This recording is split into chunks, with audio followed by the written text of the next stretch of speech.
জয় হিন্দ মৰমৰ বন্ধু বান্ধৱীসকল, মই অনমোলে আপোনালোক সকলোকে স্বাগতম জনাইছোঁ পুনৰবাৰ আমাৰ ইউটিউব চেনেললৈ।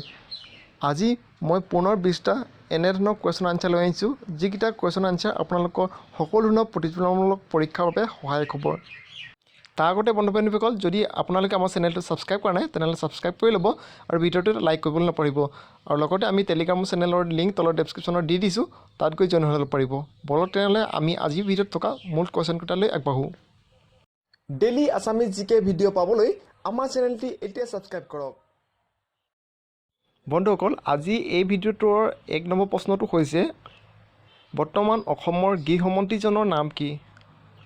ইয়াতে ক অপশ্যনত দি আছে সৰ্বানন্দ সোণোৱাল, খ অপশ্যনত দি আছে প্ৰফুল্ল কুমাৰ মহন্ত, গ অপশ্যনত দি আছে ডক্টৰ হিমন্ত বিশ্ব শৰ্মা আৰু ঘ অপশ্যনত দি আছে নৱদলে। বন্ধুসকল, এই প্ৰশ্নটোৰ শুদ্ধটো হ'ব অপশ্যন গ, ডক্টৰ হিমন্ত বিশ্ব শৰ্মা। অৰ্থাৎ বৰ্তমান অসমৰ গৃহমন্ত্ৰীজনৰ নাম হৈছে ডক্টৰ হিমন্ত বিশ্ব শৰ্মা। মনত ৰাখিব, ঠিক আছে, বহুত ইম্পৰ্টেণ্ট, এইখিনি পৰীক্ষাত আহি থকা দেখা যায়। আহিছোঁ আমি পৰৱৰ্তী প্ৰশ্নলৈ। প্ৰশ্ন নম্বৰ 2, বৰ্তমান অসম আৰক্ষীৰ সঞ্চালক প্ৰধান কোন?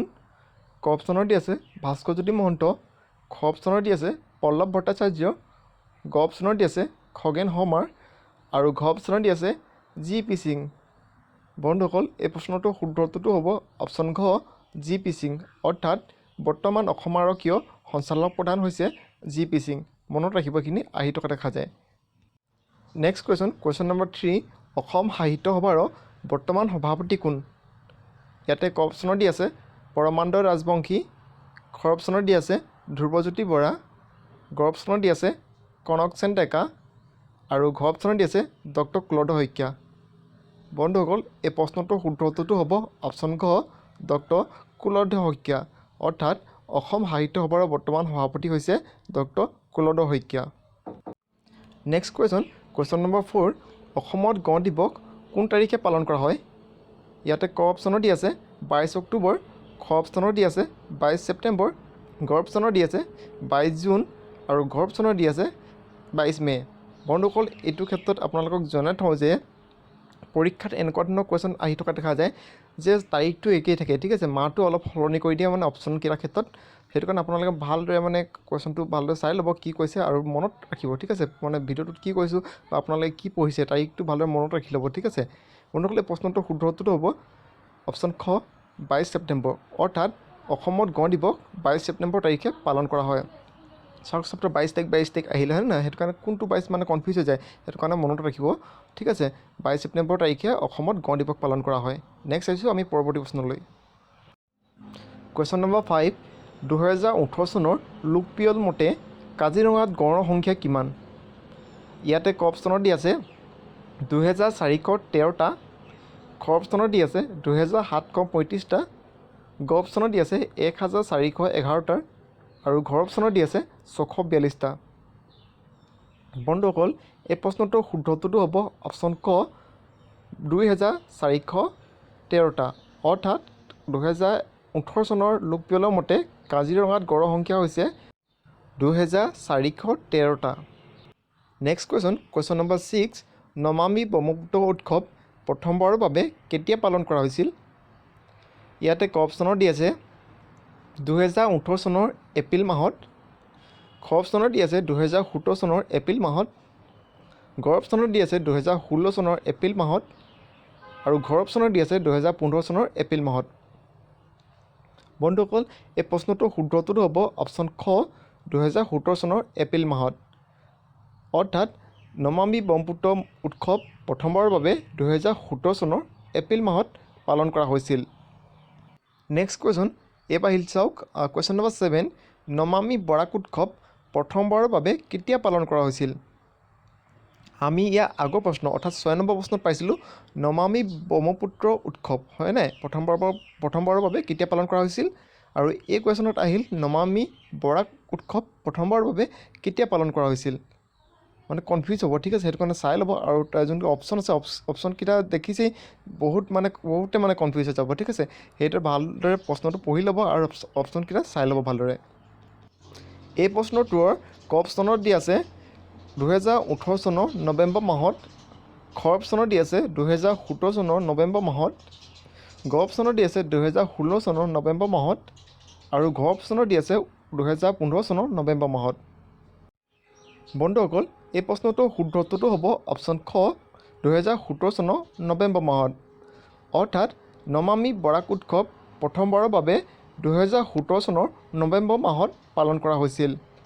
মনত ৰাখিব, ঠিক আছে। আহিছোঁ আমি পৰৱৰ্তী প্ৰশ্নলৈ। কুৱেশ্যন নম্বৰ 8, অসমৰ বৰ্তমান ৰাজ্যপাল কোন? বন্ধুসকল এইটো ক্ষেত্ৰত মই জনাই থওঁ যে ব্ৰেকেটত মই লিখি দিছোঁ কি 2023, অৰ্থাৎ 2023 চনৰ এই সময়ত মানে ভিডিঅ'টো বনোৱা হৈছে, ঠিক আছে।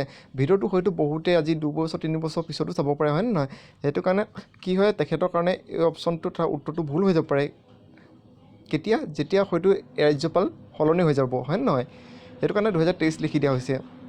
অৰ্থাৎ ইয়াত সুধিছে যে বৰ্তমান অসমৰ ৰাজ্যপাল কোন 2023 চনৰ অনুসৰি, ঠিক আছে।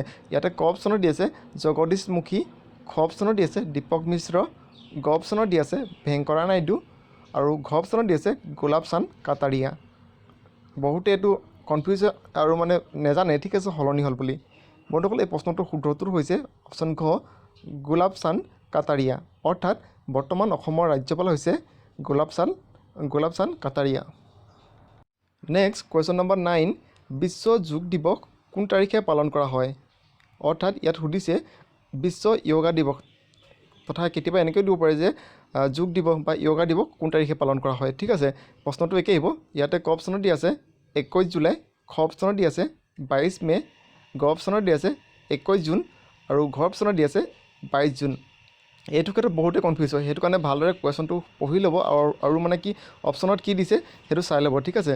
বন্ধুসকল এই প্ৰশ্নটোৰ শুদ্ধ উত্তৰটো হ'ব অপশ্যন গ 21 জুন। অৰ্থাৎ বিশ্ব যোগ দিৱস 21 জুন তাৰিখে পালন কৰা হয়। নেক্সট কুৱেশ্যন নম্বৰ 10, 2018 চনৰ ৰাষ্ট্ৰীয় ফিল্ম পুৰস্কাৰত শ্ৰেষ্ঠ কথাছবিৰ পুৰস্কাৰ লাভ কৰা ছবিখন কোনটো ভাষাৰ আছিল? প্ৰশ্নটো কি কৈছে ভালদৰে পঢ়ি ল'ব, ঠিক আছে। এই প্ৰশ্নটোৰ 4টা অপশ্যনৰ ভিতৰত ক নম্বৰ অপশ্যনত আছে হিন্দী, খ অপশ্যনত আছে বাঙালী, গ অপশ্যনত আছে অসমীয়া আৰু ঘ অপশ্যনত আছে তেলেগু। বন্ধুসকল এই প্ৰশ্নটোৰ শুদ্ধ উত্তৰটো হ'ব অপশ্যন গ অসমীয়া। অৰ্থাৎ 2018 চনৰ ৰাষ্ট্ৰীয় ফিল্ম পুৰস্কাৰত শ্ৰেষ্ঠ কথাছবি পুৰস্কাৰ লাভ কৰা ছবিখনৰ ভাষা আছিল অসমীয়া। নেক্সট কুৱেশ্যন নম্বৰ 11, বিশ্ব হিন্দী দিৱস কোন তাৰিখে পালন কৰা হয়? ইয়াতে ক অপশ্যনত দি আছে 3 অক্টোবৰ, খ অপশ্যনত দি আছে 10 জানুৱাৰী, গ অপশ্যনত দি আছে 7 জানুৱাৰী আৰু ঘ অপশ্যনত দি আছে 10 মাৰ্চ।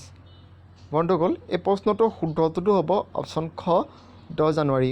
অৰ্থাৎ বিশ্ব হিন্দী দিৱস 10 জানুৱাৰী তাৰিখে পালন কৰা হয়। মনত থ'ব, এইখিনি বহুত ইম্পৰ্টেণ্ট আৰু মানে বহুত ইম্পৰ্টেণ্ট প্ৰশ্ন এটা আমি আলোচনা কৰি থকা হৈছে, ঠিক আছে। বন্ধুসকল ভিডিঅ'টো লাইক কৰা নাই যদি লাইক কৰি দিব আৰু চেনেলটোলৈ প্ৰথমবাৰ আহিছে যদি ছাবস্ক্ৰাইব কৰি দিব। বলক তেনেহ'লে পৰৱৰ্তী প্ৰশ্নলৈ আগবাঢ়োঁ। কুৱেশ্যন নম্বৰ 12, 2021 চনত অলিম্পিক গেমছ ক'ত হৈছিল? বন্ধুসকল এইটো ক্ষেত্ৰত মই আপোনালোকক জনাই থওঁ যে বহুতে এইটো ক্ষেত্ৰত কনফিউজ হয় তথা হতাশ হয়, ঠিক আছে। 2021 চনত অলিম্পিক গেমছ হৈছিল নে 2020 চনত অলিম্পিক গেমছ হৈছিল? বন্ধুসকল যদি প্ৰশ্নটো এনেদৰে আহে ন, তাৰ উত্তৰটো একেটোৱে হ'ব, ঠিক আছে, যদি আপুনি জানে উত্তৰটো। সেইটো কাৰণে কৈছোঁ যে একচুৱেলি কি হয়, অলিম্পিক গেমছৰ যোনটো কমিটিৰ সিদ্ধান্ত অনুসৰি 2020 চনত অনুষ্ঠিত হ'ব লগা হৈছিল, কিন্তু সেইটো সময়ত অনুষ্ঠিত নহ'ল। কিয় মানে সেইটো সময়ত কৰোণা মহামাৰীৰো মানে দেখা দিছিল, হয় নাই, গোটেই মানে বিশ্বত। সেইটো কাৰণে 2020 চনত অনুষ্ঠিত হৈ পেলাই 2021 চনত হৈছিল। একেটাই আনচাৰ হ'ব যদি আপুনি জানে, ঠিক আছে। যি কি নহওক আমি আজিও এই প্ৰশ্নত থকা 4টা অপশ্যনলৈ আহোঁ। কি অপশ্যনত দিছে আমি চাই লওঁ। ক অপশ্যনত দি আছে ব্ৰাজিল, খ অপশ্যনত দি আছে লণ্ডন, গ অপশ্যনত দি আছে আমেৰিকা আৰু ঘ অপশ্যনত দি আছে টকিঅ'। বন্ধুসকল এই প্ৰশ্নটোৰ শুদ্ধ উত্তৰটো হ'ব অপশ্যন ঘ টকিঅ'। অৰ্থাৎ 2021 চনত অলিম্পিক গেমছ টকিঅ'ত অনুষ্ঠিত হৈছিল। আৰু এই টকিঅ' ক'ত আছে আপোনালোকে যদি জানে তলত কমেণ্ট কৰি জনাবলৈ নাপাহৰিব। বলক তেনেহ'লে আমি আগবাঢ়োঁ পৰৱৰ্তী প্ৰশ্নলৈ। কুৱেশ্যন নম্বৰ 13, 2018 চনৰ কমনৱেলথ গেমছ ক'ত অনুষ্ঠিত হৈছিল? ইয়াতে ক অপশ্যনত দি আছে লণ্ডন, খ অপশ্যনত দি আছে টকিঅ', গ অপশ্যনত দি আছে অষ্ট্ৰেলিয়া আৰু ঘ অপশ্যনত দি আছে আয়াৰলেণ্ড। বন্ধুসকল এই প্ৰশ্নটোৰ শুদ্ধ উত্তৰটো হ'ব অপশ্যন গ অষ্ট্ৰেলিয়া। অৰ্থাৎ 2018 চনৰ কমনৱেলথ গেমছ অষ্ট্ৰেলিয়াত অনুষ্ঠিত হৈছিল। নেক্সট কুৱেশ্যন নম্বৰ 14, 2017 চনৰ ছাংহাই সহযোগিতা পৰিষদ ক'ত অনুষ্ঠিত হৈছিল? ইয়াতে ক অপশ্যনত দি আছে ভাৰত, খ অপশ্যনত দি আছে চীন, গ অপশ্যনত দি আছে ৰাছিয়া আৰু ঘ অপশ্যনত দি আছে পাকিস্তান। বন্ধুসকল এই প্ৰশ্নটোৰ শুদ্ধ উত্তৰটো হ'ব অপশ্যন গ ৰাছিয়া। অৰ্থাৎ 2017 চনৰ চাংহাই সহযোগিতা পৰিষদ ৰাছিয়াত অনুষ্ঠিত হৈছিল মনত থ'ব ঠিক আছে বন্ধুসকল ভিডিঅ'টো লাইক কৰা যদি লাইক কৰি দিব কুৱেশ্যন নম্বৰ 15 জালিকাট্টু কোনখন ৰাজ্যৰ ৰাজ্যিক খেল ইয়াতে ক অপশ্যনত দি আছে নাগালেণ্ড খ অপশ্যনত দি আছে কৰ্ণাটক গ অপশ্যনত দি আছে তামিলনাডু আৰু ঘ অপশ্যনত দি আছে মধ্যপ্ৰদেশ বন্ধুসকল এই প্ৰশ্নটোৰ শুদ্ধ উত্তৰটো হ'ব অপশ্যন ক তামিলনাডুৰ অৰ্থাৎ জালিকাট্টু তামিলনাডুৰ ৰাজ্যৰ ৰাজ্যিক খেল নেক্সট কুৱেশ্যন নম্বৰ 16 ভাৰতৰ কোনখন নগৰত প্ৰথমে ফ্ৰী পাব্লিক ৱাইফাই সংলগ্ন কৰা হৈছে ইয়াতে ক অপশ্যনত দি আছে দিল্লী খ অপশ্যনত দি আছে মুম্বাই গ অপশ্যনত দি আছে কলকাতা আৰু ঘ অপশ্যনত দি আছে চেন্নাই বন্ধুসকল এই প্ৰশ্নটোৰ শুদ্ধ উত্তৰটো হ'ব অপশ্যন খ মুম্বাই অৰ্থাৎ ভাৰতৰ মুম্বাই নগৰত প্ৰথমে ফ্ৰী পাব্লিক ৱাইফাই সংলগ্ন কৰা হৈছে নেক্সট কুৱেশ্যন নম্বৰ 17 ফিফাৰ দ্বাৰা 2016 চনত বেষ্ট প্লেয়াৰ হিচাপে কাক বাছনি কৰা হৈছিল ইয়াতে ক অপশ্যনত দি আছে নেইমাৰ খ অপশ্যনত দি আছে লুইছ সুৱাৰেছ গ অপশ্যনত দি আছে লিঅনেল মেছি আৰু ঘ অপশ্যনত দি আছে ক্ৰিষ্টিয়ানো ৰোনাল্ডো বন্ধুসকল এই প্ৰশ্নটোৰ শুদ্ধ উত্তৰটো হ'ব অপশ্যন ঘ ক্ৰিষ্টিয়ানো ৰোনাল্ডো অৰ্থাৎ ফিফাৰ দ্বাৰা 2016 চনত বেষ্ট প্লেয়াৰ হিচাপে ক্ৰিষ্টিয়ানো ৰোনাল্ডোক বাছনি কৰা হৈছিল নেক্সট কুৱেশ্যন নম্বৰ 18 2017 চনৰ সাহিত্য নোবেল বঁটা কোনে লাভ কৰিছিল ইয়াতে ক অপশ্যনত দি আছে জন লেনন খ অপশ্যনত দি আছে বব ডাইলাল গ অপশ্যনত দি আছে কাজুঅ' ইচিন্দুৰু আৰু ঘ অপশ্যনত দি আছে ওপৰৰ এটাও নহয় বন্ধুসকল এই প্ৰশ্নটোৰ শুদ্ধ উত্তৰটো হ'ব অপশ্যন ক জন লেনন অৰ্থাৎ 2017 চনৰ সাহিত্য নোবেল বঁটা জন লেননে লাভ কৰিছিল নেক্সট কুৱেশ্যন বন্ধুসকল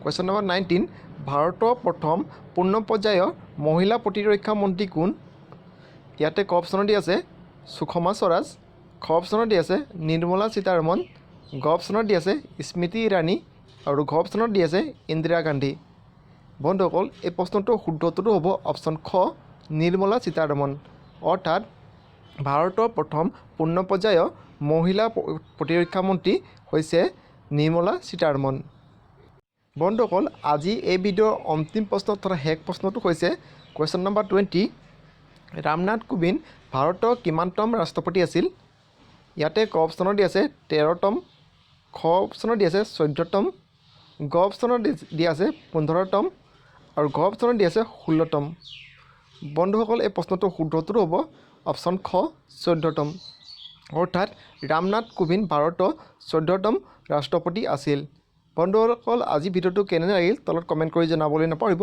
আৰু লগতে যদি ভিডিঅ'টো এতিয়া লাইক কৰে লাইক কৰি দিব আৰু চেনেলটোলৈ যদি প্ৰথমবাৰ ভিজিট কৰিছিল তেনেহ'লে চেনেলটো ছাবস্ক্ৰাইব কৰি বেল আইকনটি বজাই অলত প্ৰেছ কৰি লওক ডেইলি আছামিজ জিকে ভিডিঅ' পাবলৈ আমাৰ চেনেলটি এতিয়া ছাবস্ক্ৰাইব কৰক